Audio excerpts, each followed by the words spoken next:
South Indian style tiffin कुठलाही तुम्ही खाल्लात तर त्या ठिकाणी या पद्धतीने कारा चटणी वाढलं जातं, म्हणजेच लाल चटणी।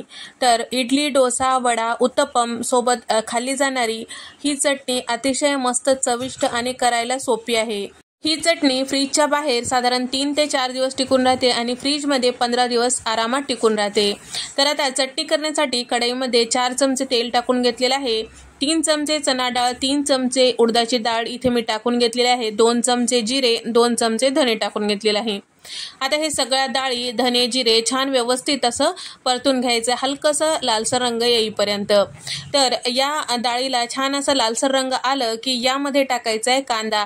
तर इथे मी 3 मध्यम आकाराचे कांदे त्याच्या बारीक असा फोडी चिरून घेतलेले होते, ते आपल्याला टाकून घ्यायचं आहे। आणि सोबतच इथे मी साधारण 5 ते 6 लाल तिखट मिरच्या टाकून घेतलेल्या आहे आणि 4 बेडगी मिरची टाकून घेतलेली आहे रंग छान येण्यासाठी।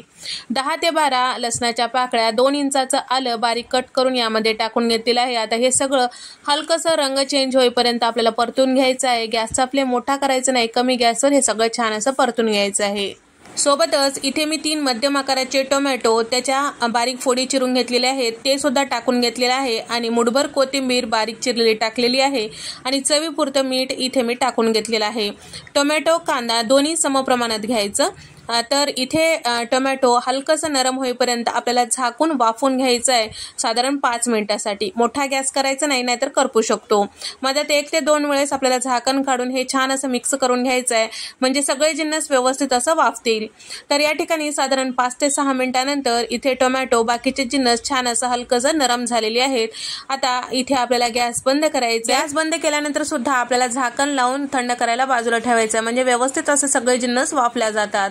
आता इथे कोमट गरम असते वेळेस मिक्सरच्या भांड्यामध्ये टाकून घेतलेले आहे, 2 चमचे साखर टाकून घेतलेले आहे, झाकण लावून जमेल तेवढं बारीक ही चटणी तयार करून घ्यायचं आहे। तर या ठिकाणी काही जण साखर टाकतात या चटणीमध्ये, तर काही जण टाकत नाही, तुमच्या आवडीनुसार।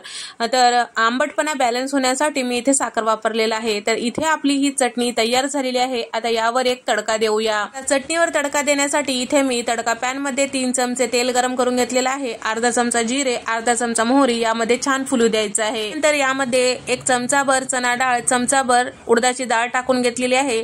त्यानंतर आता हे सगळं छान व्यवस्थित मिक्स करून घेऊया आणि लाल मिरच्या इथे मी साधारण 2 टाकून घेतलेले आहे, तोडून टाकून घेतलेला आहे आणि कढीपत्त्याची पानं सुद्धा टाकून घेतलेली आहे।